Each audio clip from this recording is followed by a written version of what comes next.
जय हिंद स्टूडेंट्स। आज मैं लेकर आई हूँ एक बहुत फ्रेश सा टॉपिक जो कि होने वाला है रिप्रोडक्शन। लेकिन इससे पहले लास्ट वाले चैप्टर का जो हिस्सा हमारा छूटा हुआ था जो कि कोऑर्डिनेशन इन प्लांट्स था, हम उसके बारे में थोड़ी चर्चा करेंगे और फिर इस नए चैप्टर की शुरुआत करेंगे। तो सबसे पहले देखते हैं आज हम क्या क्या कवर करने वाले हैं। First of all topics to be covered में हमारा आएगा कोऑर्डिनेशन इन प्लांट्स।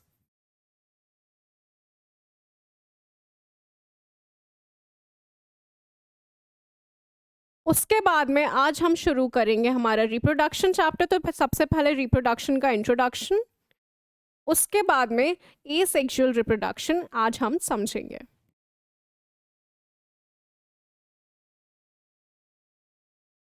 ठीक है, तो फिर शुरुआत करते हैं। मैं यही एक्सपेक्ट करती हूँ आप लोगों से कि आप लोग रिवाइज कर कर आए होंगे पुराना चैप्टर। अगर आप लोगों ने रिवाइज करा होगा तो आप लोगों को ये याद होगा कि हम लोगों ने दो टाइप के कोऑर्डिनेशन पढ़े थे। एक था हमारा नर्वस कंट्रोल और एक था हमारा हार्मोनल कंट्रोल। हमारे ह्यूमन बींग्स में ये दोनों सिस्टम होते हैं, यानी कि नर्वस कंट्रोल जो कि ब्रेन और स्पाइनल कॉर्ड कर रहा था, और दूसरा था हमारा हार्मोनल कंट्रोल जो कि हमारा एंडोक्राइन सिस्टम कर रहा था। अगर हम प्लांट्स की बात करते हैं तो क्या प्लांट्स में भी ऐसा ब्रेन होता है, ऐसी स्पाइनल कॉर्ड होती है? नहीं होती है बेटा। वहां पे सिर्फ हॉर्मोन्स की हेल्प से सारे के सारे जो फंक्शंस होते हैं वो कंट्रोल हो रहे होते हैं और वो कोऑर्डिनेट हो रहे होते हैं। हम लोगों ने ट्रांसपोर्ट में देखा था जैसे जाइलम और जैसे फ्लोएम के जो फंक्शंस थे वो एक तरह से कोऑर्डिनेटेड हैं। कोऑर्डिनेटेड कैसे हैं? अगर प्लांट मूव कर रहा है, अगर एक डायरेक्शन में ग्रो कर रहा है, रूट एक डायरेक्शन में ग्रो कर रही है, स्टेम एक डायरेक्शन में ग्रो कर रही है, या फिर प्लांट सनलाइट की तरफ मुड़ रहा है, तो वो क्यों हो रहा है ऐसा? ये सारी चीजें हो रही हैं हॉर्मोन्स की वजह से। वही हम यहाँ पे समझेंगे कि कौन सी ऐसी चीजें होती हैं जो प्लांट के फंक्शनिंग में उनको हेल्प करती हैं। सबसे पहले तो हम ये समझते हैं कि प्लांट्स में मूवमेंट्स किस किस प्रकार के होते हैं। सबसे पहले मूवमेंट्स इन प्लांट्स। तो आप लोगों ने कभी वो पौधा देखा है जो ऐसे ही टच करने पे एकदम से मुरझा जाता है, जिसको अपन छुई मुई का पौधा बोलते हैं, जिसको अपन टच मी नॉट प्लांट बोलते हैं, या फिर उसका साइंटिफिक नेम होता है मिमोसा पुडिका। वो जो प्लांट होता है वो टच करने पे एकदम से मुरझा जाता है। ऐसे जो मूवमेंट्स होते हैं उनको हम बोलते हैं नास्टिक मूवमेंट्स, जो किसी पर्टिकुलर डायरेक्शन में नहीं होते बेटा। नास्टिक मूवमेंट्स जिनका कोई एक पर्टिकुलर डायरेक्शन नहीं होता, ये होते हैं नॉन डायरेक्शनल। और एक ऐसा मूवमेंट होता है बेटा जो पर्टिकुलर या तो सनलाइट की तरफ हो रहा होगा, या तो एक वाटर की तरफ हो रहा होगा, या फिर किसी केमिकल की तरफ हो रहा होगा। मतलब उसका कोई पर्टिकुलर डायरेक्शन होगा, वो एक डायरेक्शन में मूव कर रहा होगा। वैसे मूवमेंट्स को हम बोलते हैं ट्रॉपिक मूवमेंट्स। क्या बोलते हैं बेटा? Tropic movements. और ये जो ट्रॉपिक मूवमेंट्स होते हैं ये होते हैं डायरेक्शनल, जिनका एक पर्टिकुलर डायरेक्शन होता है। जैसे कि हम लोगों ने एग्जाम्पल देखा था अभी टच मी नॉट प्लांट का या फिर मिमोसा पुडिका का, जो टच करने पे एकदम से अपना पूरा का पूरा विल्ट हो जा रहा था, सिकुड़ जा रहा था, वो आता है नास्टिक मूवमेंट्स में। इसीलिए इसमें यहाँ पे लिख देती हूँ मैं एग्जाम्पल मिमोसा पुडिका। ये बेटा साइंटिफिक नेम है हमारे टच मी नॉट प्लांट का। और एक बात बताऊं, यहाँ पे टच की वजह से मूवमेंट हो रहा है, इसीलिए मिमोसा पुडिका में जो मूवमेंट है उसको अपन थिग्मोनास्टिक मूवमेंट भी बोलते हैं बेटा। क्या बोलते हैं? थिग्मोनास्टिक। जो टच के सेंसेशन की वजह से हो रहा है उसको हमने बोला थिग्मोनास्टिक मूवमेंट्स। ऐसे और भी मूवमेंट्स होते हैं, लेकिन यहाँ पे जो हमने एग्जाम्पल पढ़ा है वो एग्जाम्पल है थिग्मोनास्टिक मूवमेंट्स का। अगर हम डायरेक्शनल मूवमेंट्स की बात करते हैं कि कौन से डायरेक्शन में वो पर्टिकुलरली मूव कर रहा है, उसके हिसाब से हम लोगों ने ट्रॉपिक मूवमेंट्स को 4 पार्ट्स में डिवाइड किया है। कौन से 4 पार्ट्स हैं वो? सबसे पहले हमारा आता है जियोट्रॉपिक मूवमेंट। जियोट्रॉपिज्म जो बोलते हैं हम उसको, ठीक है, जो ग्रेविटी के साथ में होता है, ग्रेविटी के अगेंस्ट या ग्रेविटी के फेवर में, ग्रेविटी के साथ में। उसके बाद में आ जाता है हमारा हाइड्रोट्रोपिज्म। हाइड्रोट्रोपिज्म मतलब पानी जहां पे है उसके डायरेक्शन में। उसके बाद आ जाता है फोटोट्रोपिज्म। फोटोट्रोपिज्म का मतलब लाइट के डायरेक्शन में, सनलाइट के डायरेक्शन में या उसके अगेंस्ट। और एक हमारा आखिरी आ जाता है कीमोट्रोपिज्म मतलब केमिकल के डायरेक्शन में, जहां पे केमिकल सिक्रीट हो रहा है या फिर उसके अगेंस्ट, ठीक है।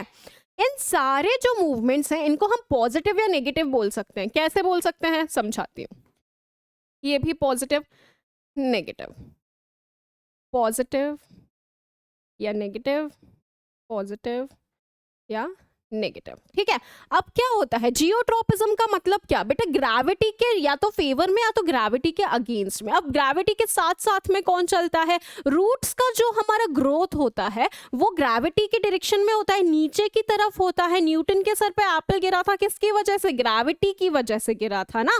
ग्रेविटी मतलब गुरुत्व आकर्षण जो होता है वो हमारे रूट्स जो होती हैं, जो हमारी जड़ें होती हैं वो ग्रेविटी के डायरेक्शन में ही ग्रो कर रही होती हैं, इसलिए वो एग्जाम्पल होती है पॉजिटिव जियोट्रोपिज्म का। लेकिन जो हमारी स्टेम्स होती हैं, जो शूट होती है, वो अपोजिट डायरेक्शन में ग्रो कर रही होती है, इसीलिए वो एग्जाम्पल होती है नेगेटिव जियोट्रोपिज्म का। समझ में आ रहा है। ट्रोपिज्म मतलब क्या, ट्रोपिज्म मतलब ग्रोथ, एक पर्टिकुलर डायरेक्शन में ग्रोथ या फिर मूवमेंट बोल सकते हैं, एक पर्टिकुलर डायरेक्शन में। जियोट्रोपिज्म की बात करें तो ग्रेविटी के अगेंस्ट कौन चल रहा है, जो हमारी शूट है उसकी ग्रोथ, रूट की ग्रोथ ग्रेविटी के साथ साथ में। अगर हम हाइड्रोट्रोपिज्म की बात करें तो रूट जो होती है वो पानी के डायरेक्शन में ही ग्रो करती है, जहां पे पानी होता है वहां पे जाती है रूट, ठीक है। नेगेटिव स्टेम हो गया। अगर हम फोटोट्रोपिज्म की बात करें तो हमारी रूट्स जो होती हैं वो अगर सनलाइट आ रही है तो वहां की तरफ तो ग्रोथ नहीं करती, अपोजिट ग्रो करती हैं, तो नेगेटिव फोटोट्रोपिज्म में आ जाएगा रूट, पॉजिटिव में आ जाएगा शूट। और कीमोट्रोपिज्म का एक एग्जांपल होता है पोलन ट्यूब का मूवमेंट। हम आगे पढ़ेंगे हमारे रिप्रोडक्शन चैप्टर में, जब हम रिप्रोडक्शन फ्लावरिंग प्लांट्स पढ़ेंगे तब हम ये देखेंगे कि पोलन ट्यूब जो होती है वो ओवरी की तरफ ग्रो करती है, क्योंकि ओवरी से उसे सिग्नल मिलते हैं। वो होता है बेटा कीमोट्रोपिज्म का एग्जाम्पल। क्या समझा, यहाँ पे हमने दो प्रकार के प्लांट्स के मूवमेंट समझे हैं। पहला हमने समझा नास्टिक मूवमेंट जिसका कोई एक पर्टिकुलर डायरेक्शन नहीं था, और दूसरा हमने समझा ट्रॉपिक मूवमेंट्स जो एक पर्टिकुलर डायरेक्शन में ही मूव करते हैं। उसके ये चार प्रकार हमने पढ़े थे। नास्टिक मूवमेंट्स में हमने देखा था मिमोसा पुडिका, जिसको हमने थिग्मोनास्टिक मूवमेंट्स के एग्जाम्पल में डाला था क्योंकि वो टच की वजह से हो रहा था, ठीक है। अब हम समझने वाले हैं एक नई चीज जो कि होने वाला है हमारे प्लांट हार्मोन्स, ठीक है। तो प्लांट हार्मोन्स बेटा दो कैटेगरीज में हम लोगों ने प्लांट हार्मोन्स को डिवाइड किया है। एक जो ग्रोथ के लिए रिस्पॉन्सिबल होते हैं और जो एक ग्रोथ को स्टॉप करने के लिए रिस्पॉन्सिबल होते हैं, ठीक है।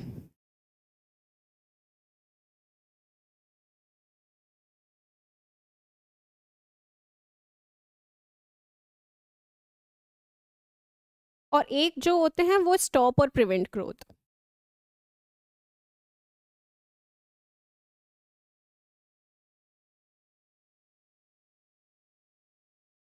अब ये जो ग्रोथ करवा रहे होते हैं इसमें आते हैं हमारे तीन हार्मोन्स। क्या क्या नाम है उनके, एक हो जाता है ऑक्सिन, एक हो जाता है साइटोकाइनिन और एक होता है जिब्रेलिन।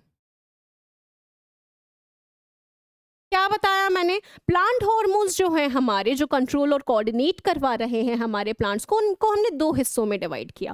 पहला जो कि हमारी ग्रोथ करवाने के लिए रिस्पॉन्सिबल होता है, जो कि ग्रोथ को थोड़ा सपोर्ट करता है, वो होते हैं तीन हार्मोन्स। कौन कौन से, ऑक्सिन, साइटोकाइनिन और जिब्रेलिन। लेकिन अगर हम बात करें ऐसे हार्मोन्स की जो प्लांट की ग्रोथ को या तो प्रिवेंट करते हैं, होने से रोकते हैं या स्टॉप कर देते हैं, ऐसे दो हार्मोन्स होते हैं। कौन कौन से होते हैं, एक होता है हमारा एब्सिसिक एसिड,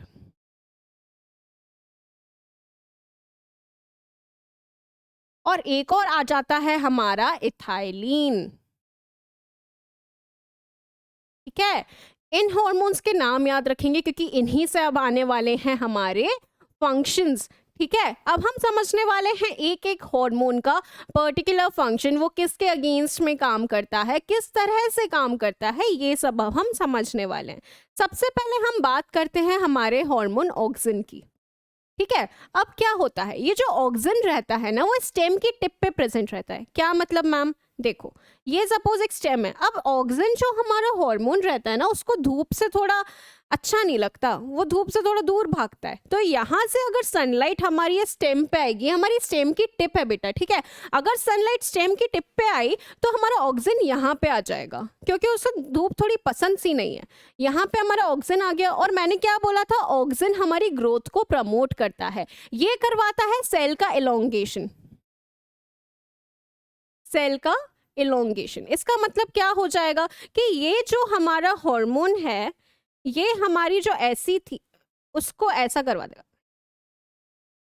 यहाँ पे जो सेल्स मौजूद थे उनका इलोंगेशन हो गया, मतलब वो सेल्स बड़े हो गए और प्लांट इस तरफ झुक जाएगा, क्योंकि यहाँ वाले तो ग्रो नहीं किए सेल्स, यहाँ वाले सेल्स ने ग्रो कर लिया, इस तरफ वाले ने। यहाँ पे सूरज था बेटा, यहाँ पे सूरज था, ठीक है, तो यहाँ वाले सेल्स ने ग्रो कर लिया, यहाँ वाले इतना ग्रो नहीं कर पाए, इसीलिए ये प्लांट इस डायरेक्शन में मूव हो गया। ये काम किसने किया, ये काम हमारा हार्मोन ने किया, ऑक्सिन, जो कि कहाँ प्रेजेंट होता है, हमारी शूट अपाइकल मेरिस्टेम में मौजूद होता है।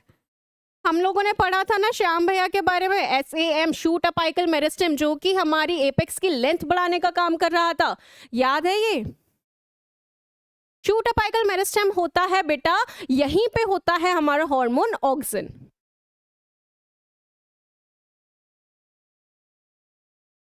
ऑक्सिन तो अब हम लोगों ने समझ लिया। अगला हार्मोन जो है वो इसके एकदम अपोजिट काम करता है। अपोजिट का मतलब क्या, देखो यहाँ पे बताती हूँ। अगला हार्मोन है हमारा साइटोकाइनिन, ठीक है, और साइटोकाइनिन भी तो ग्रोथ करवा रहा था मैम। तीन हार्मोन्स बताए थे मैंने ग्रोथ के लिए, कौन कौन से, ऑक्सिन, साइटोकाइनिन और जिब्रेलिन। लेकिन ये याद रखना है, ऑक्सिन जो है वो शूट की लेंथ बढ़ा रहा था, साइटोकाइनिन हमारे राम भैया हैं, ठीक है, जो रूट अपाइकल मेरिस्टेम पे मौजूद होते हैं, ये भी सेल का एलोंगेशन करवा रहे होते हैं बेटा, लेकिन ये रूट की लेंथ बढ़ा रहे होते हैं।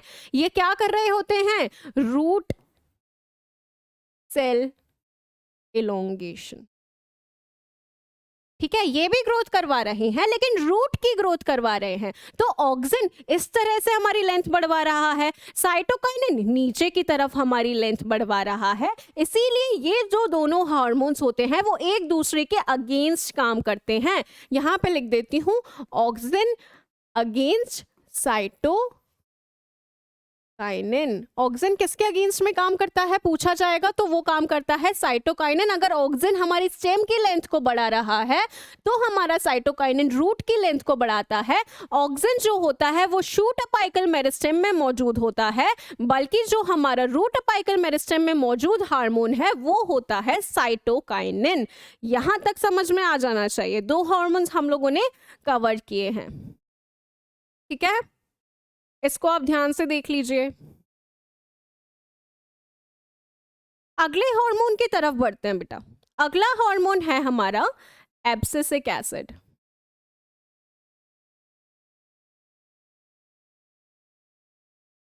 एब्सिसिक एसिड जो होता है वो हमारा इंपॉर्टेंट, जो सबसे बहुत सारे फंक्शंस होते हैं, जो सबसे इंपॉर्टेंट फंक्शन है वो है बेटा सीड डोरमेंसी।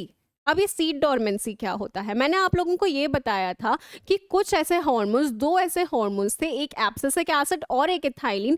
ये दोनों हार्मोन्स ऐसे थे जो कि हमारे ग्रोथ को प्रिवेंट कर रहे थे या स्टॉप कर रहे थे। एब्सिसिक एसिड उनमें से एक हार्मोन था जो कि सीड डोरमेंसी में मदद करता है। इसका मतलब ये कि अगर एक सीड ऐसी कंडीशन में है जहां पे एनवायरनमेंट जो है उसके आसपास का, वो उसके ग्रो होने के लिए फेवरेबल नहीं है, वो ग्रो नहीं होना चाहता क्योंकि उसने देखा बाहर एनवायरनमेंट तो है ही नहीं अपन के जिंदा रहने लायक, इसीलिए वो फर्दर जर्मिनेट नहीं होगा। और इसमें कौन सा हार्मोन हेल्प करेगा, इसमें हेल्प करेगा हमारा एब्सिसिक एसिड। ये प्रिवेंट करेगा उसको जर्मिनेट होने से तब तक जब तक बाहर का एनवायरनमेंट सुटेबल ना हो जाए उसके लिए। और ऐसी ही स्टेज को हम बोलते हैं सीड डोरमेंसी, जहां पे वो जर्मिनेट नहीं हो रहा होता है। हेल्प कौन करता है, एब्सिसिक एसिड हेल्प करता है। इसी के अगेंस्ट जो हार्मोन है, जैसे ऑक्सिन के अगेंस्ट हमारा साइटोकाइनिन था ना, वैसे ही एब्सिसिक एसिड के अगेंस्ट जो हार्मोन होता है वो होता है हमारा जिब्रेलिन। और जिब्रेलिन क्या करा रहा होता है, जिब्रेलिन करा रहा होता है हमारा सीड जर्मिनेशन। हमारा सीड अब जब भी रेडी होगा ना जर्मिनेट होने के लिए, तब उसके लिए कौन सा हार्मोन रिस्पॉन्सिबल होगा? वो होने वाला है हमारा जिब्रेलिन। मतलब हम लोगों ने क्या समझा? हम लोगों ने सबसे पहले देखा ऑक्सिन और साइटोकाइनिन एक दूसरे के अगेंस्ट काम करते हैं, एक दूसरे के अपोजिट काम करते हैं, opposite in sense of direction. और अगर हम यहाँ पे देखें तो एब्सिसिक एसिड हमारा स्टॉप करने वाला था ग्रोथ, इसने डोरमेंट स्टेज में डाल दिया सीड को, तब तक जब तक एनवायरनमेंट फेवरेबल नहीं हो गया। और हमारा ये जो जिब्रेलिन था उसने उस स्टेज में डाला जहां पे हमारा एनवायरनमेंट फेवरेबल है और हमारा सीड अप कर सकता है अच्छे से जर्मिनेट। यहां पे आ जाता है हमारा जिब्रेलिन। ठीक है, ये क्लियर होना चाहिए। हमारा आखिरी हार्मोन है इथाइलिन, और ethylene is responsible for the ripening and ageing of fruits. Ripening and ageing fruits and leaves के,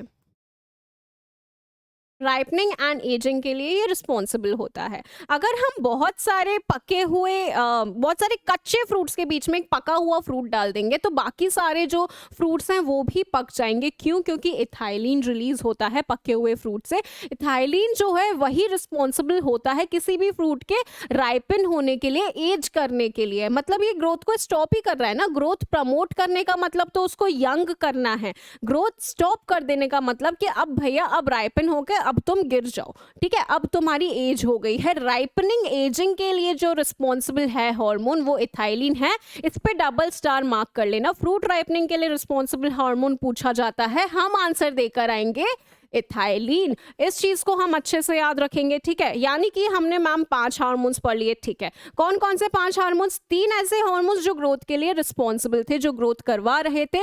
एक सबसे पहले था हमारा ऑक्सिन जो शूट की टिप्स पे मौजूद होता है, एक साइटोकाइनिन जो रूट की टिप्स पे मौजूद होता है, और एक था हमारा जिब्रेलिन जो कि हमारे सीड को जर्मिनेट कराने में थोड़ा हेल्प कर रहा था। अगर हम बात करते हैं ग्रोथ स्टॉप करने की, प्रिवेंट करने की, तो 2 हार्मोन्स आ रहे थे। एक एब्सिसिक एसिड आ रहा था जो सीड को डोर्मेंट स्टेज में डाल रहा था। क्यों डाल रहा था? क्योंकि आसपास का एनवायरनमेंट फेवरेबल नहीं था ग्रोथ करने के लिए। और अगर हम बात करते हैं हमारे इथाइलिन की, तो इथाइलिन हमारा राइपनिंग या एजिंग के लिए रिस्पॉन्सिबल हार्मोन होता है। आई विश यहाँ पे प्लांट हार्मोन्स आपको पूरे डिटेल में समझ में आ गए हों। ठीक है, हम लोगों ने मूवमेंट्स कवर किए प्लांट के, उसके बाद में हम लोगों ने देखा हार्मोन्स। अब यहाँ पे हमारा कंट्रोल एंड कोऑर्डिनेशन कंप्लीटली खत्म हो जाता है और हम अब नए चैप्टर की शुरुआत करेंगे जो कि होने वाला है रिप्रोडक्शन। रिप्रोडक्शन का क्या मतलब होता है, हर चीज को अब हम समझेंगे। सबसे पहले रिप्रोडक्शन का इंट्रोडक्शन।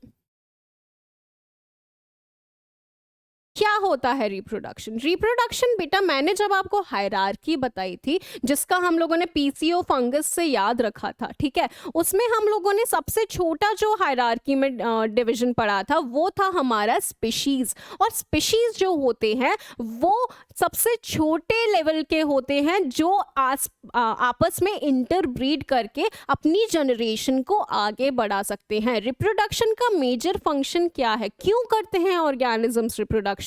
इसलिए जिससे वो अपनी जनरेशन को आगे बढ़ा सकें, और ये करते हैं सेम स्पीशीज के ऑर्गेनिजम्स। ठीक है, ये हम लोगों ने समझा था। हम फाइलम, क्लास, ऑर्डर, उसके बाद फैमिली, फिर जीनस और स्पीशीज की तरफ गए थे। तो सिर्फ एक सिमिलर स्पीशीज वाले ही ऐसे ऑर्गेनिजम्स होते हैं जो आपस में इंटरब्रीड करके अपनी जनरेशन को आगे बढ़ा सकते हैं। एक बार डेफिनेशन देखते हैं। All living organisms multiply and reproduce to produce offsprings of a similar kind. Offsprings अपने ही जैसे offsprings बनाने के लिए reproduction is an essential process for the existence of a species. अगर species reproduce नहीं करेंगी तो वहीं पे हो जाएंगी वो खत्म। ठीक है, और मैंने क्या बताया था आपको, सारे organisms एक दूसरे से related होते हैं, connected होते हैं फूड वेब में। अगर एक भी species खत्म हो जाएगी तो अल्टीमेटली पूरे फूड वेब को नुकसान होगा, एक एक ऑर्गेनिज्म को नुकसान होगा। इसीलिए सारे स्पीशीज का कंटिन्यू होना जरूरी है और इसीलिए जरूरी है रिप्रोडक्शन। यहां तक क्लियर होनी चाहिए चीज कि रिप्रोडक्शन क्यों जरूरी है। ठीक है, अब हम 2 प्रकार के रिप्रोडक्शन की बात करेंगे। सबसे पहले देखो, रिप्रोडक्शन 2 प्रकार का होता है। एक होता है एसेक्सुअल रिप्रोडक्शन और एक होता है सेक्सुअल रिप्रोडक्शन। ठीक है, ये दो प्रकार के रिप्रोडक्शन हैं जो हम अब पढ़ने वाले हैं। ठीक है, बेसिकली बेटा रिप्रोडक्शन में क्या हो रहा होता है, हम लोगों ने जब न्यूक्लियस पढ़ा था, न्यूक्लियस के अंदर हम लोगों ने पढ़ा था डीएनए। ठीक है, वही डीएनए इनहेरिटेंस में हेल्प कर रहा था। मैंने बताया था इनहेरिटेंस का मतलब क्या, एक कैरेक्टर जो है वो एक जनरेशन से दूसरी जनरेशन तक ले जाने का काम कर रहा था हमारा डीएनए। मतलब इनहेरिटेंस मतलब transfer of characters from one generation to the other generation. DNA की ही कॉपी बनती है। ठीक है, एक ही डीएनए, अगर पेरेंट कोई होगा वो अपने डीएनए की कॉपी बनाएगा और फिर उसको ऑफस्प्रिंग को दे देगा कि भैया सेम टू सेम है, डीएनए ही हमारे प्रोटीन्स बना रहा था, डीएनए ही हम लोगों को सिग्नल दे रहा था कि ये प्रोटीन्स बनाने हैं, सेम टू सेम कॉपी तुम रख लो, तुम भी ऐसा ही करो और तुम भी बिल्कुल हमारे जैसे बन जाओ, एकदम सिमिलर बन जाओ। इसीलिए बोलते हैं सिमिलर ऑफस्प्रिंग्स बनते हैं। ठीक है, लेकिन अगर डीएनए की सिर्फ कॉपी जाएगी तो ऐसे डीएनए अकेले में तो रह नहीं सकता, तो पूरा का पूरा सेल डिवाइड होता है। डीएनए को रहने के लिए आसपास की कवरिंग भी तो चाहिए, तो पूरा का पूरा सेल डिवाइड होता है। उसी सेल के डिवीजन को, पेरेंट से आने वाले ऑफस्प्रिंग को हमने बोला है रिप्रोडक्शन। दो प्रकार से हो सकता है ये, एक तो होता है एसेक्सुअल रिप्रोडक्शन और एक होता है सेक्सुअल रिप्रोडक्शन। अब इन्हीं को हम थोड़ा डिटेल में कवर करने वाले हैं। चलो शुरुआत करते हैं। सबसे पहले आ जाता है हमारा एसेक्सुअल रिप्रोडक्शन। अब एसेक्सुअल रिप्रोडक्शन एक ऐसा मेथड ऑफ रिप्रोडक्शन है जिसमें सिर्फ एक ही ऑर्गेनिज्म होता है। किस तरह से समझेंगे, ह्यूमंस की अगर हम बात करते हैं तो हमें एक मेल और एक फीमेल की जरूरत होती है, लेकिन अगर हम एसेक्सुअल रिप्रोडक्शन की बात करते हैं तो वहां पे सिर्फ एक पेरेंट से एक ऑफस्प्रिंग आ सकता है। One organism is only involved in asexual reproduction. यहाँ पे a single organism reproduces two और multiple organism of its own. एक या एक से ज्यादा ऑर्गेनिज्म डेवलप कर सकता है एक अकेला ऑर्गेनिज्म, ऐसे हम रिप्रोडक्शन को बोलते हैं एसेक्सुअल रिप्रोडक्शन। अब ये कहाँ कहाँ देखा जाता है, तो ये देखा जाता है सारे के सारे all unicellular organisms, some multicellular organisms and a few plants। यहाँ पे एसेक्सुअल रिप्रोडक्शन देखा जाता है। ध्यान से देखो तो all unicellular organisms reproduce by the means of asexual reproduction. ठीक है, एक बेसिक ही हमें चीज याद रखनी है कि जहाँ पे एक ऑर्गेनिज्म से ही फर्दर ऑफस्प्रिंग्स जनरेट हो रहे हो उसको हमने बोला है सिंपली एसेक्सुअल रिप्रोडक्शन। ठीक है, इसके बहुत सारे टाइप्स होते हैं जिनको अब हम समझेंगे। ठीक है, types fission, fragmentation, budding, vegetative propagation, regeneration, spore formation, ये इतने kind of asexual reproductions possible होते हैं। अब इन्हीं को एक एक करके देखते हैं क्या होते हैं और इनके क्या एग्जाम्पल्स होते हैं, इनको अब हम समझने वाले हैं। तो देखते हैं, चलो। सबसे पहले आता है फिजन। फिजन का मतलब क्या होता है, फिजन का मतलब होता है सेल का टूट के नए ऑफस्प्रिंग्स बना लेना। ठीक है, अब ये दो प्रकार का हो सकता है, या तो ये हो सकता है बाइनरी फिजन। बाइनरी फिजन का मतलब क्या, एक सेल है वो टूटा, उसने दो सेल्स बना लिए। ठीक है, हम लोगों ने जब ओमने सेलुलर पढ़ा था तब भी मैंने कुछ ऐसा डायग्राम बनाया था। एक ही सेल टूट के दो सेल्स अगर बना रहा है, इसी तरह से नए ऑर्गेनिजम्स आ रहे हैं। रुडोल्फ वर्चो ने बताया था ओमने सेलुलर all the cells are arising from pre existing cells. पुराने सेल से ही नए सेल्स आ रहे हैं।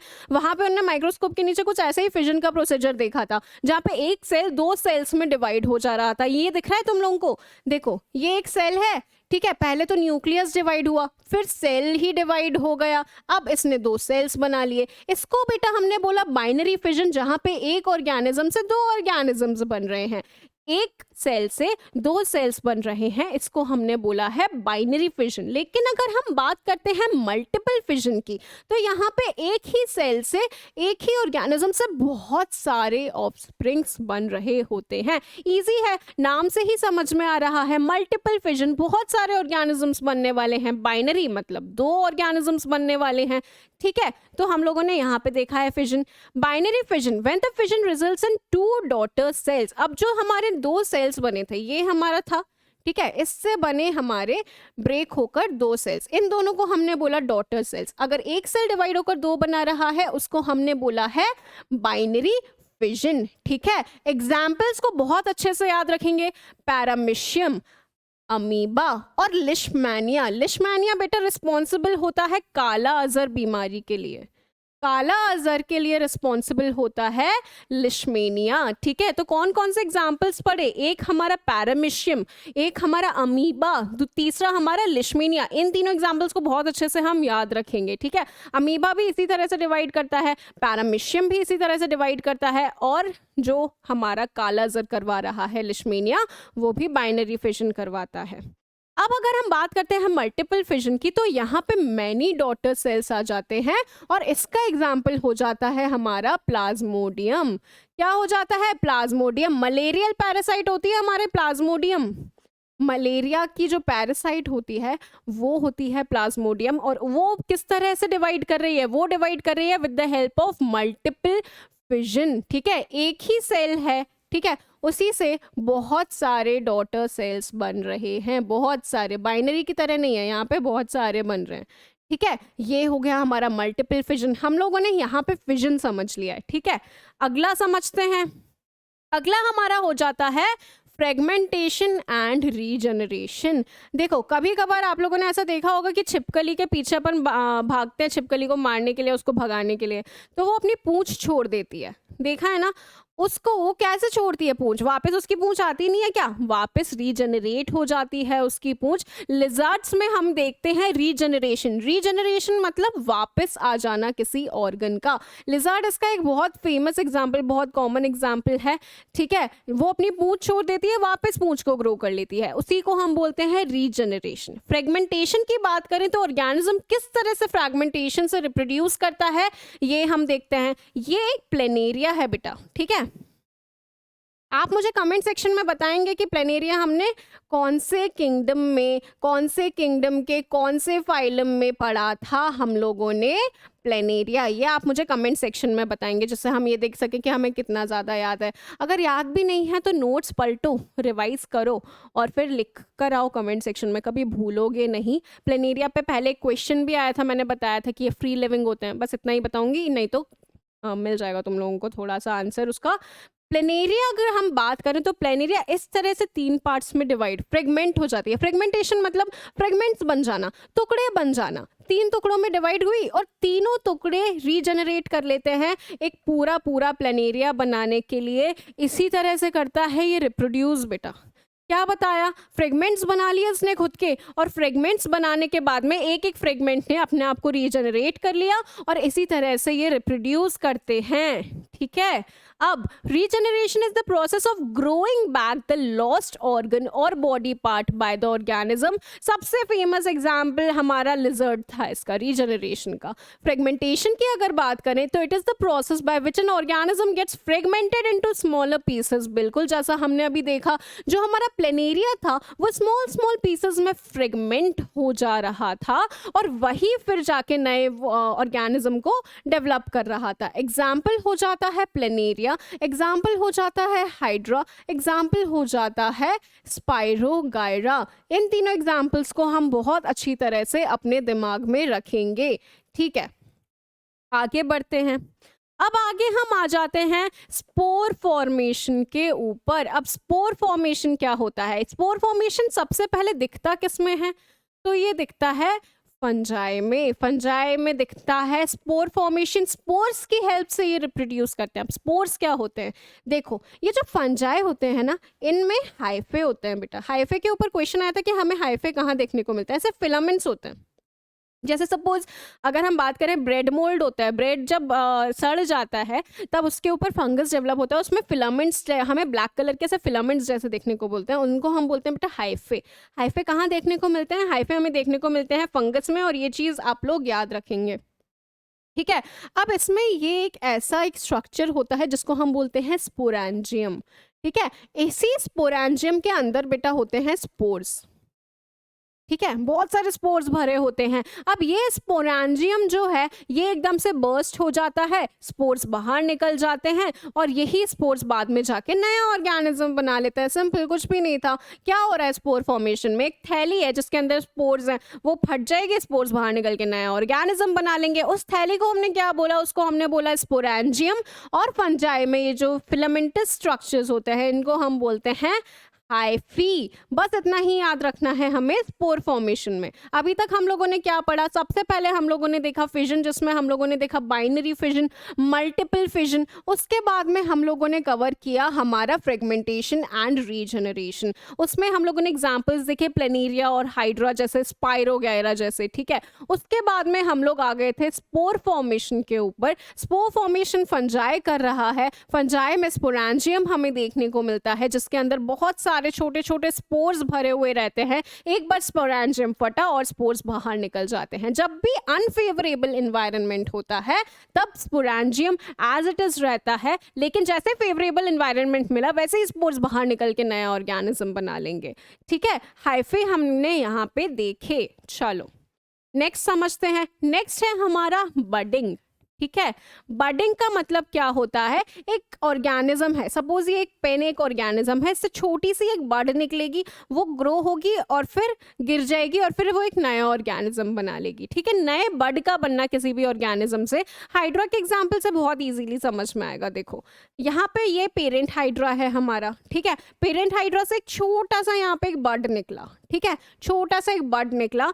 अब ये बड थोड़ा सा बड़ा हो गया साइज में, थोड़ा बड़ा हुआ, और जैसे ही ये थोड़ा और बड़ा होगा ये एक नया हाइड्रा बना लेगा, ठीक है। हाइड्रा जो होते हैं वो हमारे सिसाइल एनिमल्स होते हैं, सिसाइल ऑर्गेनिजम्स होते हैं जो एक ही जगह पे टिके हुए रहते हैं। ये हम लोगों ने पढ़ा था किंगडम एनिमेलिया में, ठीक है। मतलब क्या हुआ? बडिंग एंड हाइड्रा का क्या हुआ? हाइड्रा का मतलब बडिंग का एक सबसे कॉमन एग्जाम्पल, सबसे फेमस एग्जाम्पल हाइड्रा होता है, ठीक है। यहाँ पे एक जो हाइड्रा है, जो पेरेंट हाइड्रा है, उसी से बड निकली, बड़ी हुई, अलग हो गई और एक उसने नया ऑर्गेनिज्म बना लिया। इसी तरह से जो हमारे ईस्ट होता है बेटा, वो भी एक एग्जाम्पल होता है हमारा बडिंग का, ठीक है। किस तरह होता है? लेकिन ईस्ट में एक फर्क होता है बेटा। ईस्ट में जो नए बड्स बन रहे होते हैं ना, जो डॉटर ईस्ट होते हैं, डॉटर ईस्ट सेल्स जो होते हैं वो अलग नहीं होते, उसी के ऊपर चिपके हुए रहते हैं।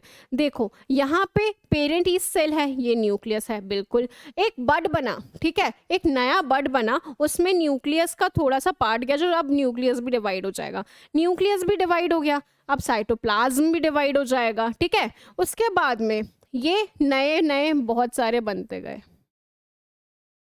और ये एक दूसरे से चिपके हुए हैं बेटा, ये अलग नहीं हुए हैं।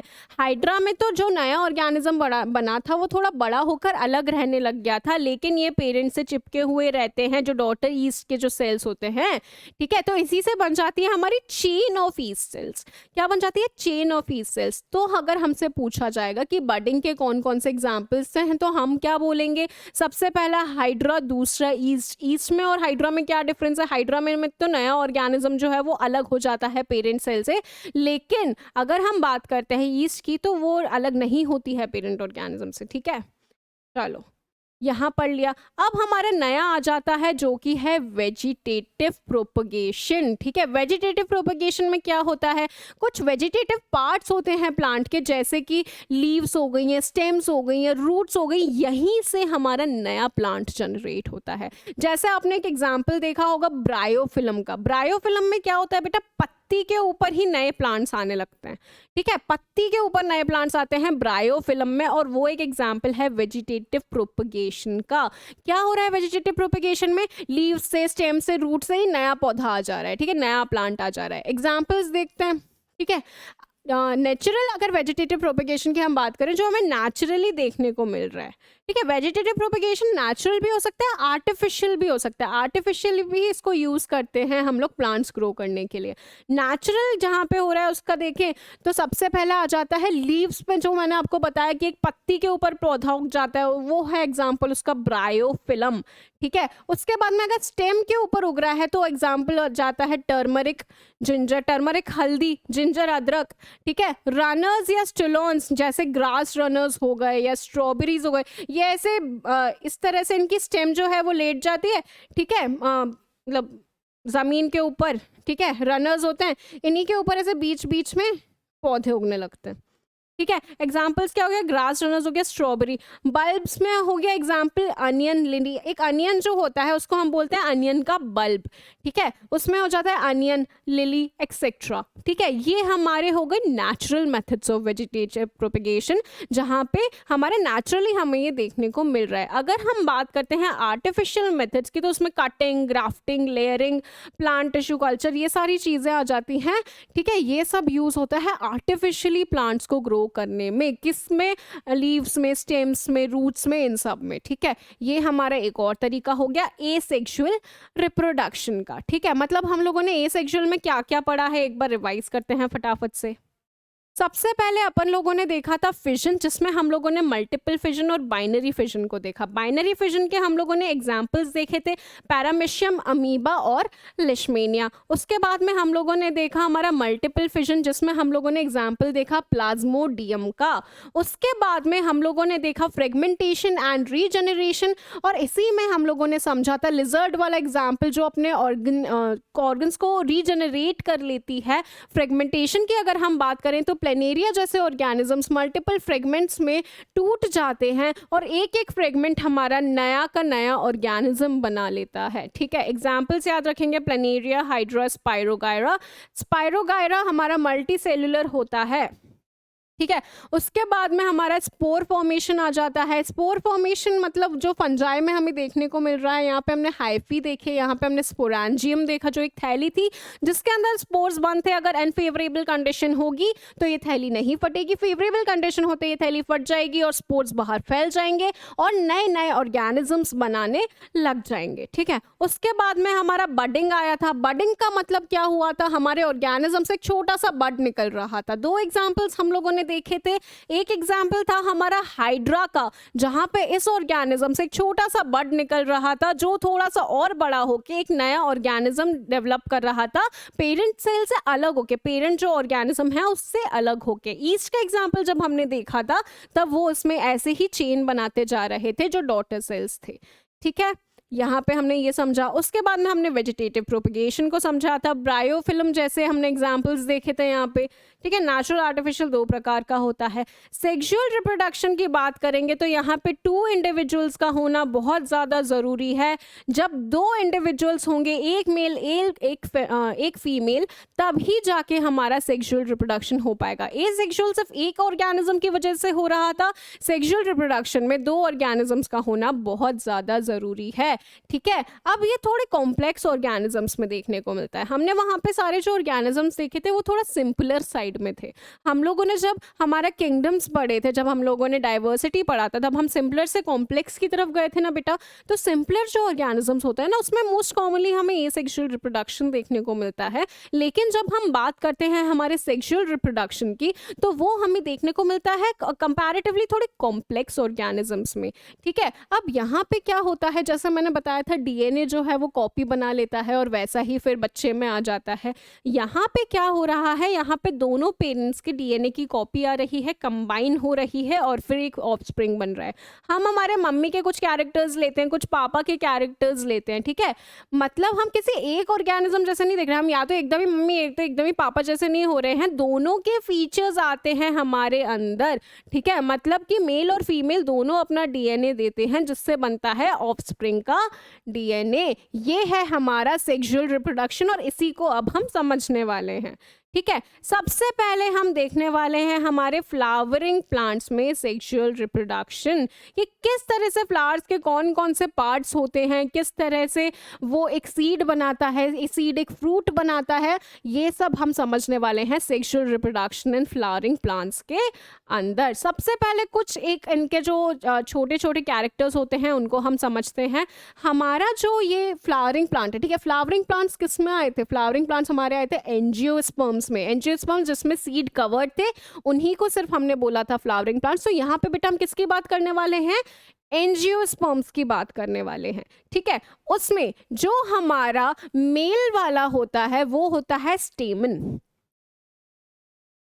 वो कौन होता है बेटा, स्टेमन होता है। और स्टेमन के बेटा 2 हिस्से होते हैं, ये हमारा एंथर होता है और एंथर से निकलता हुआ ये हमारा फिलामेंट होता है। और इसी के अंदर होते हैं बेटा पोलन ग्रेन्स। क्या होते हैं, पोलन ग्रेन्स होते हैं इसके अंदर। जो हमारा एंथर है इसके अंदर पोलन ग्रेन्स होते हैं और ये पोलन ग्रेन्स क्या है, मेल गैमीट है जो फीमेल गैमीट से बाद में मिलकर सीड बनाने वाले हैं। तो मतलब क्या बताया, स्टेमन जो है वो हमारा मेल रिप्रोडक्टिव पार्ट है फ्लावर का, ठीक है।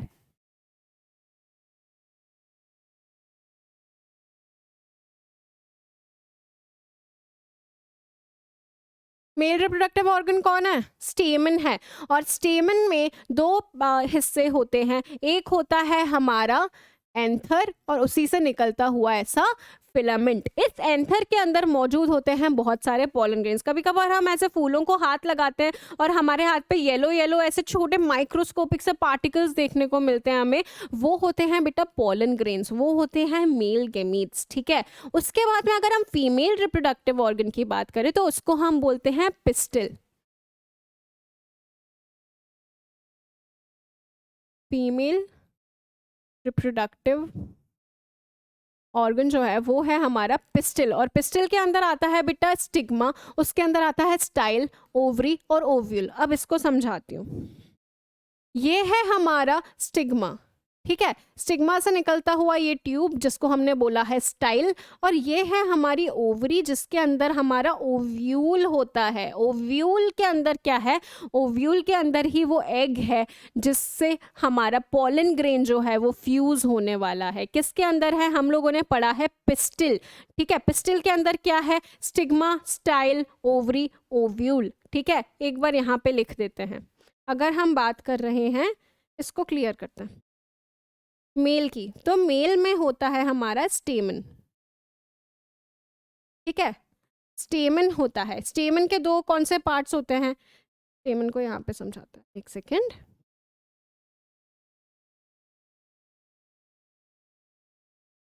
स्टेमन, ठीक है। स्टेमन का मतलब क्या, एक ऐसा एंथर है और एक ऐसा फिलामेंट है उसका, ठीक है। यहाँ पे इसको मेंशन कर देते हैं।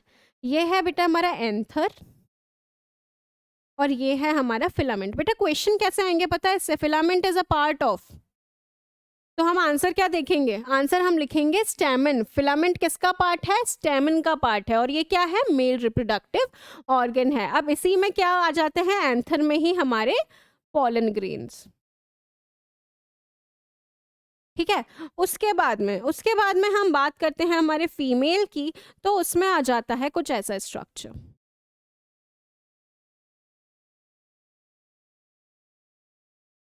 ठीक है। इसको अपन ने क्या बोला है, इसको अपन ने ओवरऑल बोला है बेटा पिस्टिल, ठीक है। ये है हमारी ओवरी, ये है हमारा ओव्यूल जहां पे एग आने वाले हैं, ठीक है। ये स्टेमन, ये पिस्टिल, ठीक है। ऊपर वाले पार्ट को हम बोलेंगे स्टिग्मा, और ये ट्यूब लाइक जैसा है इसको हमने बोला है बेटा स्टाइल, ठीक है। वहां पे फिलामेंट है ट्यूब जैसे, यहाँ स्टाइल है। स्टिग्मा, स्टाइल, ओवरी और ओव्यूल। ओव्यूल के अंदर होगा बेटा एग जो कि होगा हमारे फीमेल गैमीट, ठीक है, जिसके साथ में हमारा पोलन ट्यूब जो है वो फ्यूज करके फर्टिलाइजेशन करने वाला है। ये समझ में आया है, तो आगे बढ़ते हैं। एक एक पार्ट को, एक एक पॉइंट को अब हम समझने वाले हैं, ठीक है। तो ध्यान देंगे यहाँ पे, जो मैंने समझाया है वही यहाँ पे लिखा हुआ है। एक बार एक एक लाइन को हम समझने वाले हैं। सबसे पहली चीज, reproductive parts of angiosperms are located in the flower.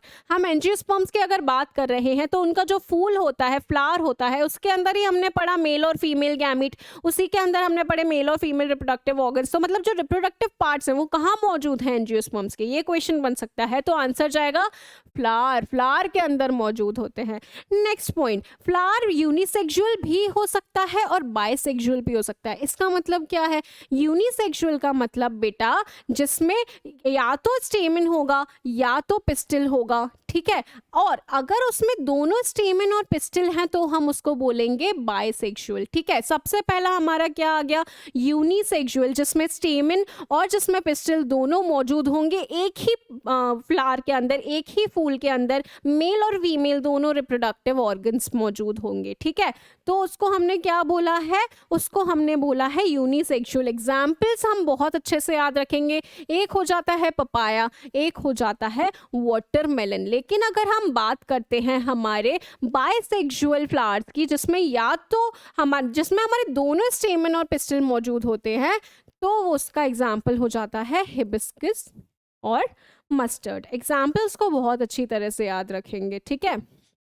क्या बताया मैंने, सबसे पहले तो मैंने बताया आपको दो प्रकार के यहाँ पे फ्लावर्स मौजूद हो सकते हैं, एक यूनिसेक्सुअल जिसमें या तो स्टेमन होगा या तो पिस्टिल होगा एक फ्लावर के अंदर, या तो हमारा हो जाएगा बाइसेक्सुअल जिसमें दोनों स्टेमन्स और पिस्टिल्स एक ही फ्लावर के अंदर मौजूद होंगे। एग्जाम्पल्स हम याद रखेंगे, इसमें हमारे यूनिसेक्सुअल में एग्जाम्पल्स आ गए थे पपाया और वाटरमेलन, और हमारे बाइसेक्सुअल में एग्जाम्पल्स आ गए थे हिबिस्कस और मस्टर्ड, ठीक है।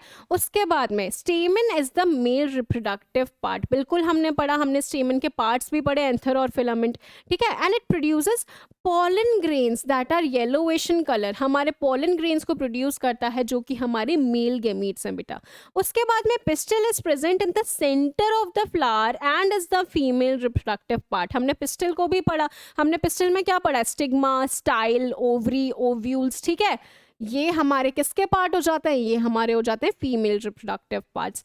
अब द ओवरी, जो द ओवरी पड़ी थी स्टिग्मा स्टाइल के नीचे, ये ओवरी पड़ी थी जो हमने, है ना।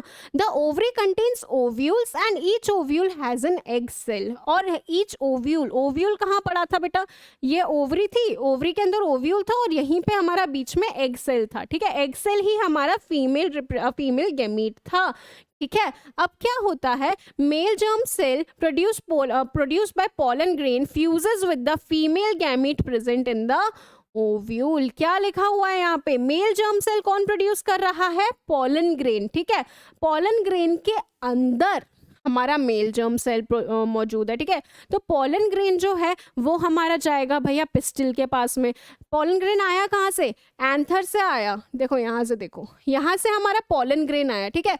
पॉलन ग्रेन हमारा यहाँ पे आएगा, और पॉलन ग्रेन के अंदर क्या है, पॉलन ग्रेन के अंदर छुपा हुआ है हमारा मेल गैमीट, ठीक है। ये आया और फिर यहाँ पे एक पॉलन ट्यूब बनता है, यहाँ से ये आ जाएगा अंदर, ठीक है। यहाँ से ये आ गया यहाँ पे अंदर और फ्यूज कर लेगा हमारे एग से, जो किसके अंदर मौजूद है बेटा, जो मौजूद है हमारे ओव्यूल के अंदर, ठीक है। यहाँ पे लिख दिया था पे प्रोड्यूसेस मेल गैमीट, ठीक है। चलो ये समझ में आ गया हम लोगों को। अब फ्यूजन जो जर्म सेल्स का था वो हम लोगों को एक जाइगोट बना के दे रहा था। क्या बोला मैंने, यहाँ पे हमारा पॉलन ग्रेन के अंदर मेल गैमीट है, ठीक है, और यहाँ पे हमारे ओव्यूल के अंदर फीमेल गैमीट है, पे हैज लिख देते हैं, has male gamete, ovule has female gamete. अब जब इन दोनों का फर्टिलाइजेशन होता है बेटा, तब बनता है हमारा जाइगोट, और ये जाइगोट ही आगे जाके हमारा नया प्लांट बनाने वाला है, ठीक है। यहाँ तक क्लियर होना चाहिए सब कुछ। नेक्स्ट समझते हैं, ये हमारा स्ट्रक्चर है, किसका स्ट्रक्चर है, ये हमारे पिस्टिल का स्ट्रक्चर है ना बेटा, पिस्टिल जो हमारा फीमेल रिप्रोडक्टिव पार्ट था, ठीक है। अब इसमें क्या है, ये सबसे ऊपर रहा हमारा स्टिग्मा जहाँ पे पॉलन ग्रेन आके बैठने वाला है, ठीक है। उसके बाद में आ जाता है हमारा स्टाइल, फिर ओवरी, और उसके अंदर ओव्यूल जिसके अंदर फीमेल जर्म सेल बैठा हुआ है, ठीक है। अब क्या हो रहा है, ये पॉलन ट्यूब जो है ना, इसका इस तरह से ग्रोथ होता है, पॉलन ग्रेन से निकलने वाला एक ट्यूब है जिसके थ्रू हमारा जो मेल गैमीट था ना, जो मेल जर्म सेल था जो कि हमारे पॉलन ग्रेन में मौजूद था, वो मेल जर्म सेल हमारा आ जाता है पॉलन ट्यूब की हेल्प से हमारे ओव्यूल के अंदर, और यहीं पे होता है फर्टिलाइजेशन, ठीक है। यहाँ पे हो जाता है हमारा फर्टिलाइजेशन। चलो अब एक एक चीज हम समझने वाले हैं। The pollen needs to be transferred from the stamen to the stigma, और इसी को हम बोलते हैं पॉलिनेशन। क्या मतलब है? हमारा एंथर और फिलामेंट है, ठीक है। एंथर ने हमारी क्या प्रोड्यूस किया? पॉलन ग्रेन्स प्रोड्यूस किया। अब उस पॉलन ग्रेन को स्टिग्मा के ऊपर भी तो जाना होगा ना, फीमेल रिप्रोडक्टिव ऑर्गन के ऊपर भी तो जाना होगा उसको, फीमेल रिप्रोडक्टिव पार्ट के ऊपर। वो पॉलन ग्रेन जिस भी तरह से हमारे स्टिग्मा के ऊपर जा रहा है, उस प्रोसीजर को हम लोगों ने बोला है बेटा पॉलिनेशन। पॉलिनेशन मतलब पॉलन ग्रेन्स का हमारा जाना हमारे मेल रिप्रोडक्टिव से फीमेल रिप्रोडक्टिव पार्ट पे, ठीक है। अब ये जो है, अगर ये हमारा हो रहा होता है एक ही फ्लावर में, जैसे एक ही फ्लावर में कैसे होगा? एक ही फ्लावर में तभी होगा ना जब हमारा फ्लावर बाइसेक्सुअल होगा, जब उसमें मेल और फीमेल दोनों पार्ट्स प्रेजेंट है, ठीक है। देखो मैं बताती हूँ। सपोज ये हमारा एक फ्लावर है, ठीक है। इसमें हमारा एंथर भी मौजूद है और इसमें हमारा स्टिग्मा भी मौजूद है, और हमारा एंथर, पिस्टिल और स्टेमन दोनों मौजूद है, ठीक है। ये डायग्राम कुछ ऐसा सा बना लेते हैं, ठीक है। दोनों मौजूद हैं अगर मेल और फीमेल रिप्रोडक्टिव पार्ट्स, तो यहाँ पे यहाँ से यहाँ अगर पॉलन ग्रेन आ गया है तो इसको हमने बोला है बेटा सेल्फ पॉलिनेशन। क्या बोला है? Self pollination. मतलब हमारा जो फ्लावर है उसमें अंदर के अंदर ये सारा हो रहा है, दूसरे फ्लावर की हमें ज़रूरत ही नहीं पड़ रही है। लेकिन अगर ऐसा कोई फूल है जिसमें हमारा मेल रिप्रोडक्टिव और फीमेल रिप्रोडक्टिव पार्ट अलग अलग में मौजूद है, जिनको हमने यूनिसेक्सुअल फ्लावर्स बोला था, या फिर इस वाले फूल से इस वाले फूल में यहाँ से यहाँ भी अगर पॉलन ग्रेन आ रहा है तो हम बेटा उसको बोलेंगे क्रॉस पॉलिनेशन। क्रॉस का मतलब दूसरे के पास, ठीक है। दूसरे फूल में अगर गलती से भी चला गया तो बेटा उसको बोलेंगे क्रॉस पॉलिनेशन। और ये बहुत सारे ऑर्गेनिजम्स क्रॉस पॉलिनेशन में हमें हेल्प कर रहे होते हैं, ये हम समझने वाले हैं। देखो, if the pollen is transferred from one flower to the another, it is known as cross pollination, and this transfer of pollen from one to another is achieved by agents, wind की help से, water की help से, animals की help से। इस तरह से भी हमारे पॉलन्स ट्रांसफर हो सकते हैं। कुछ एनिमल्स, कुछ बीज होती हैं जो हमारे पॉलन ग्रेन्स को एक फ्लावर से दूसरे फ्लावर्स तक लेकर जाती है। एग्जाम्पल बताऊं, हमारी मधुमक्खी, ठीक है। मधुमक्खी क्या करती है? एक फूल पे बैठती है, फिर दूसरे फूल पे बैठती है, तो वो पॉलन ग्रेन्स अपनी एक फूल से चिपका लेती हैं और दूसरे फूल तक पहुंचा देती हैं। किसका एग्जाम्पल हो गया? क्रॉस पॉलिनेशन का एग्जाम्पल हो गया। एक फूल से दूसरे फूल की तरफ ये लेकर जा रही हैं पॉलन ग्रेन्स, ठीक है। उसके बाद में when the pollen lands on suitable stigma, it reaches to the female germ cells, ठीक है। अब ये किस तरह से पहुंच रहा था? पॉलन ट्यूब की हेल्प से पहुंच रहा था, ये हम लोगों ने समझ लिया था, ठीक है। उसके बाद में जब ये पहुंच गया और इसने अपने मेल गैमीट्स को फीमेल जो ओवरी है, ओव्यूल के अंदर एग सेल से फर्टिलाइज करवा लिया, तब बना लेता है बेटा ये जायगोट। क्या बना लेता है? जायगोट। और ये जायगोट बहुत सारी बार डिवाइड करके बना लेता है एम्ब्रियो, ठीक है। अब क्या हो रहा है बेटा? ये जो ओव्यूल था ना, हमारा जो ओव्यूल था, यही बन जाता है सीड। क्या बताया मैंने? देखो यहां समझो, ये हमारा क्या था? फीमेल रिप्रोडक्टिव पार्ट था। इसमें यहाँ पे पॉलन ग्रेन आई, ठीक है। पॉलन ग्रेन से यहाँ से ऐसा ट्यूब निकला, इनने ओव्यूल के अंदर पहुंचा दिया अपना मेल जर्म सेल, ठीक है। यहाँ पे हो गया मेल और फीमेल जर्म सेल्स का फ्यूजन, और जिसको हमने बोला है जायगोट, ठीक है। जायगोट जो है हमारा, वो ही बहुत सारी बार डिवाइड कर लेगा, ठीक है। बहुत सारी बार डिवाइड करके उसने बना लिया हमारा एम्ब्रियो, ठीक है। उसने बना लिया हमारा एम्ब्रियो। अब जो ये ओव्यूल था ना बेटा, ये जो हमने ओवरी के अंदर जो ओव्यूल पढ़ा था, ये ही ओव्यूल आगे जाके बनता है हमारा सीड, और सीड के अंदर क्या मौजूद होगा? फिर एम्ब्रियो मौजूद होगा। यह याद रखना है कि कौन सा हिस्सा क्या बना रहा है, ठीक है। यहाँ पे क्या लिखा हुआ है? Ovule develops a tough coat and is gradually converted into the seed, ovary grows rapidly and forms the fruit. अब यहाँ पे ये जो ओव्यूल था, इसने तो सीड बनाया, ये जो ओवरी थी यही बना रही है हमारा फ्रूट, यही बनाती है बेटा हमारा फ्रूट, ठीक है। अब अब क्या हो रहा है, अब इस सीड का छोटा सा हम पोर्शन समझ लेते हैं, ठीक है। सीड में क्या हो रहा है, ये सीड हमारा कैसे बना, हमारा जो ओव्यूल था वो आगे जाके सीड बन गया, ठीक है। ओव्यूल के अंदर क्या मौजूद था, हमारा एम्ब्रियो मौजूद था। हमने पहले पढ़ा था कि जो एंजियोस्पर्म्स थे उनको हमने दो पार्ट्स में डिवाइड किया था, एक जिसमें दो कोटाइलिडन्स मौजूद होते हैं, एक जिसमें सिर्फ एक ही कोटाइलिडन मौजूद था, मोनोकॉट्स और डाइकॉट्स। अगर हम बात करेंगे हमारे कोटाइलिडन्स की, तो ये क्या कर रहे हैं बेटा, कोटाइलिडन्स हमारे फूड को स्टोर करते हैं, ठीक है। कोटाइलिडन्स हमारे फूड को स्टोर कर रहे होते हैं। यही अगर दो होंगे तो हो जाएंगे डाइकॉट्स, अगर एक होगा तो हो जाएगा मोनोकॉट। अब इस सीड के अंदर बेटा हमारा फ्यूचर शूट और फ्यूचर रूट होता है, मतलब इस सीड से ही तो निकलने वाला है हमारा शूट, शूट यानी कि स्टेम, और रूट यानी कि हमारी जड़, ठीक है। अब ये सीड जो है यही हमारा एम्ब्रियो है, इसके अंदर हमारे ओव्यूल के अंदर ही तो हमारा एम्ब्रियो था जो कि जर्मिनेट हो जाता है अगर उसको सुटेबल कंडीशन मिल जाता है। सुटेबल कंडीशन मिला और फिर ये जर्मिनेट हो जाएगा, यहाँ से निकलेगा हमारा शूट, यहाँ से निकलेगा हमारा रूट। क्या लिखा हुआ है, the seed contains the future plant और एम्ब्रियो। बिल्कुल, सीड हमारा कौन था, ओव्यूल था। इसके अंदर क्या हुआ, हमारा फ्यूचर प्लांट एम्ब्रियो, ठीक है, which develops into a seedling under appropriate conditions and this is known as germination, ठीक है। क्या बताया मैंने, फटाफट से क्विक समराइजेशन दे रही हूँ।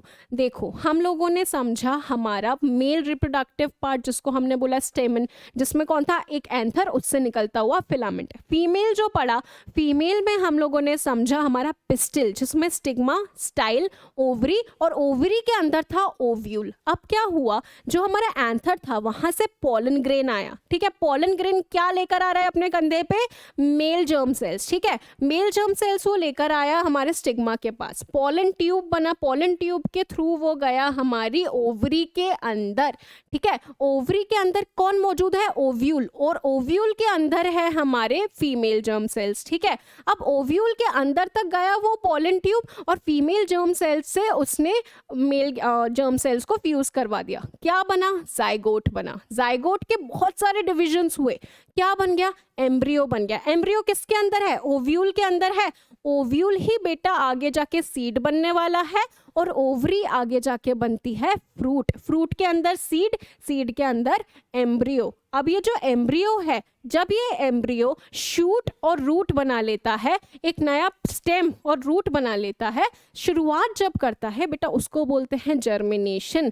और ये जर्मिनेशन जो होता है ये किसकी वजह से हो रहा था, याद है तुम लोगों को, एक बार कमेंट सेक्शन में डाल देना हार्मोन्स जो मैंने पढ़ाए हैं, कौन से हार्मोन की वजह से जर्मिनेशन हो रहा था और कौन से हार्मोन की वजह से जर्मिनेशन रुक रहा था। इस चीज को एक बार कमेंट सेक्शन में मुझे बता देना। तो यहाँ पे हमारा sexual reproduction in flowering plants खत्म होता है, ठीक है। नेक्स्ट क्लास में वापस उसका क्विक रिवीजन करवाऊंगी और उसके बाद हम शुरू करेंगे sexual reproduction in human beings, ठीक है। यहाँ तक आप लोगों को सब कुछ क्लियर होना चाहिए। एसेक्सुअल हमने पढ़ा, एसेक्सुअल के सारे टाइप्स पढ़े, सेक्सुअल में हम लोगों ने आज कंप्लीट कर लिया है हमारा फ्लावरिंग प्लांट्स, ठीक है। यहाँ तक आप सब लोग रिवाइज कर आए अच्छी तरह से। नेक्स्ट क्लास में हम लोग इसी चैप्टर को करने वाले हैं कंटिन्यू। तब तक के लिए आप सब अपना ध्यान रखें। वंदे मातरम।